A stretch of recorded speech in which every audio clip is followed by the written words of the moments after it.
All right, let's talk some hockey with Conor Ryan. Conor, busy day for the Boston Bruins. A couple of stories and a couple of things happened that we thought were going to happen, but now they did happen, so we can officially talk about them. Jeremy Swayman will be the opening night goaltender, which it was trending in that direction, but it's been confirmed. The season starts tomorrow. And then, of course, the big news is Charlie McAvoy. Big deal, 8 years, 76 million. He is one happy man, and I think the Bruins are probably pretty psyched too.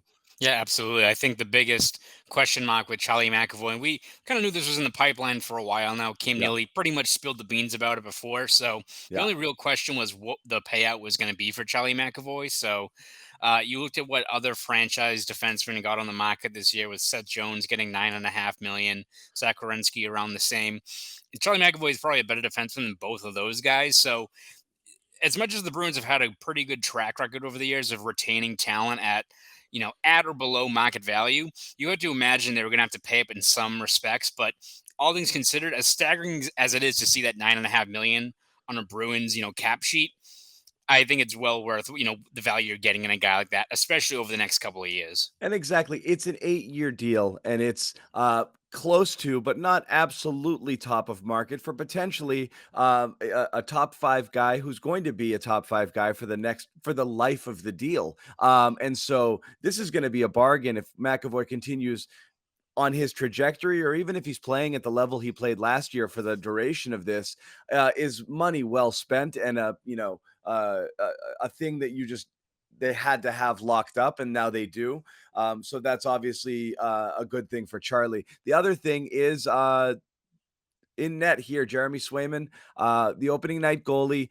We've talked about this. He clearly deserved it, but again, him getting named the starter here is as much a credit to him as it is a referendum on Linus Ullmark, who they brought in here as the presumptive every night goalie, and didn't mean they brought him in here to play 60 games, but he was supposed to be the number one. I think this is more than just an opening night start. I think Swayman is your one until he shows you otherwise.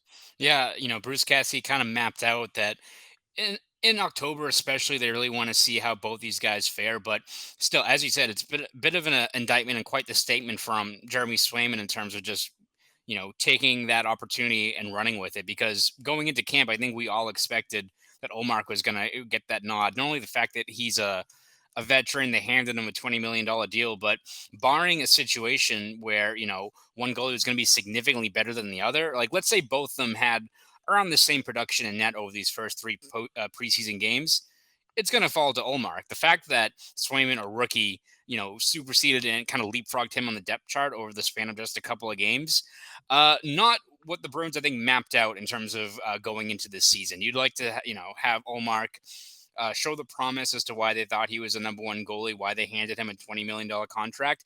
Not to say that three subpar preseason games kind of paints the picture of your entire season, but still, the optics of it, not great.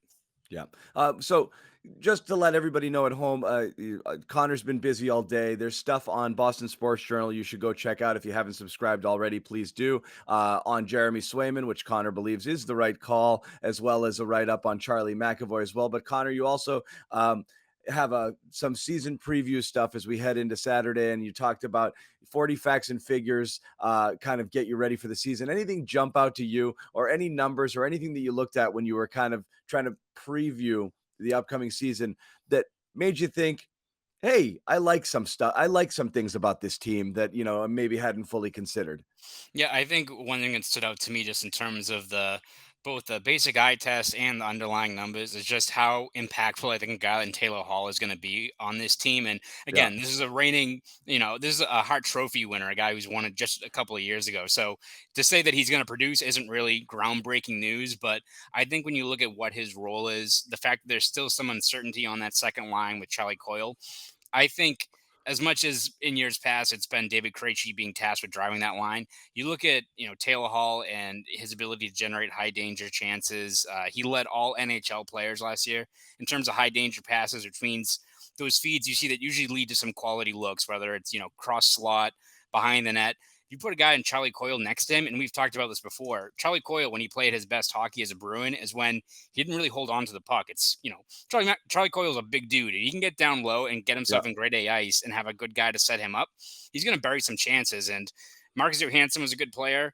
Taylor Hall is 2 or 3 tiers above him. So I think you look at the numbers that Hall put up last year, not just with Boston, but even in Buffalo, where he had a pretty poor supporting cast. Like his baseline numbers and what you expect from him put him in a situation now in Boston where he's going to have a lot more talent around him. He's going to make that whole line so much better. So as much as that second line is a bit of a question mark, is it out of the question to think he can, Taylor Hall can hit 60 plus points? I don't think so, especially No, considering he's going to get those power play reps.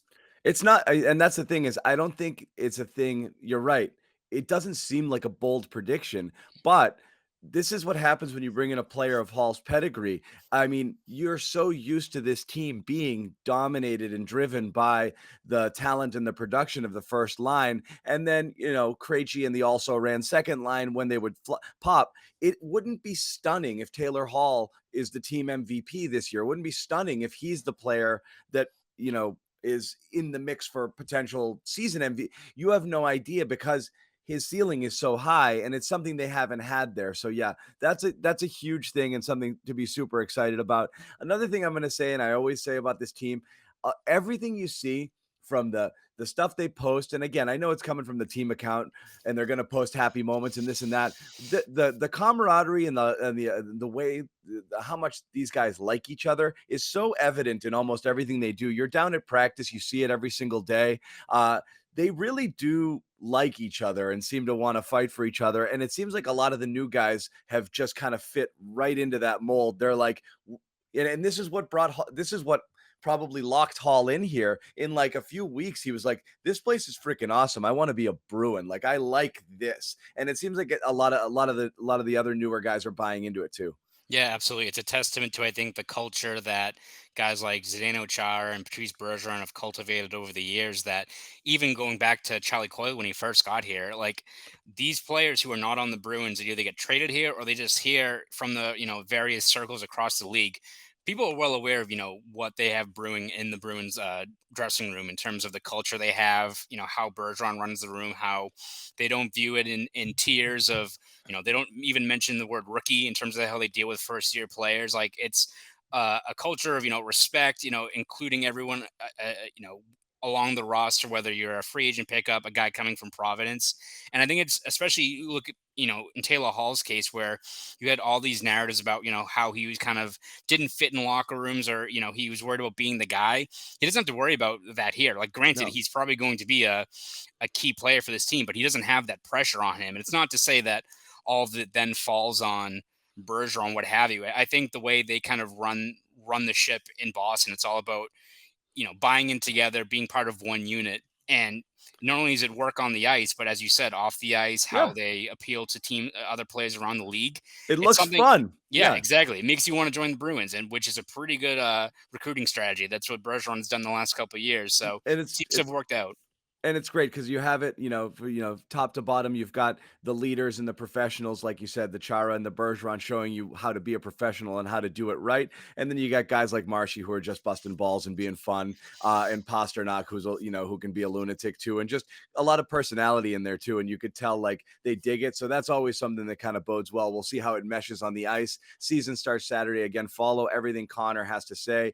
He'll have stuff leading up to the game, which again is less than 24 hours away, and obviously all the game coverage throughout the night. So make sure again head over to Boston Sports Journal and subscribe if you haven't already.